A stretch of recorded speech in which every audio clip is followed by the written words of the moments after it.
Хөгжлийн банкны үндсэн чиг үүрэг бол импортыг оруулсан, экспортыг дэмжих юм байгаа үстэй ингээр. Гол зорилго нь энэ үнэтэл зээл гарах ёстой шүү дээ. Энэ зээлийг гарах одоо тухайн тогтоолууд нь гарсан байж байгаа. Эргүүлээд төлөх одоо энэ хөгжлийн банкнаас энэ аж үйлдвэрийн салбарт гарсан мөнгийг эргээд төлөх сангийн сайдын үүрэг, сангийн сайдын төсөв суулгаж явах ёстой гэд тогтоолууд нь гарсан байж байгаа шүү дээ ингээр.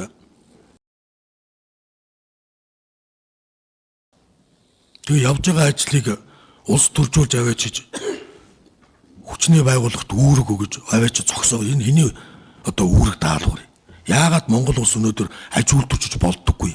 Яагаад хүчний байгууллага нь улс төрийн зорилгоор ийм ажлуудыг удаадараа хийгээд байд? Ерөнхийлөгч байсан хүний хувьд би энэ тал дээр бол ярих хэрэгтэй гэж бодож байгаа. Юм үйлдвэрлэх гэхээр л аваачаал нухчин дарчдаг. Аваачаал бөөнөр наваачаал хорчдог.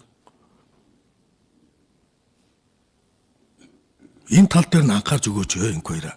Би дахиад хэлье. Хэрвээ энэ хорооныхон сонсъё гэж яваад энэ хийгдсэн ажлуудыг баа бээгүүгээр яг мэргэжлийн хүмүүсээр нь яриулмаар байна. Ингэхгүй нөгөө сургаар яриад бие биенээ яллаад ямаргүй байна. Өөрөө их тийм сургаар одоо хүний хэлснээр ч юм ингэж ярьдаг хүн шиг байлаа. Яг залуу хүн алдаа гаргач л байгаа л байх л да. Эхлээд нягтлаад ядаж надтай уулзаад юу болоод байгаа бай тулгахаа энд нэг ийм яриад байна. Ингээд байгаа шүү, хороо их хурлаар байгуулагдсан шүү. Энэ асуудлыг нээлттэй ярмаар байна.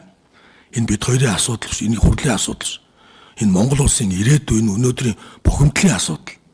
Энэ ядуурл ажилгүйдлүүдийн асуудлын гол цөмч нь энэ ш. Бид нар жижиг дунд үйлдвэргүй хичнээн жил ярьлаа.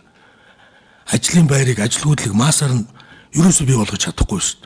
Том аж үйлдвэрүүд босч иж жижиг дунд үйлдвэрүүд явдаг юм байна. Тэгээ уулзаад ярил л да. Уулзаж ярилцсны дараа хэдхэн монголчууд ойлголцоод ингээд дараагийнх юм руу явж болдгоо юм.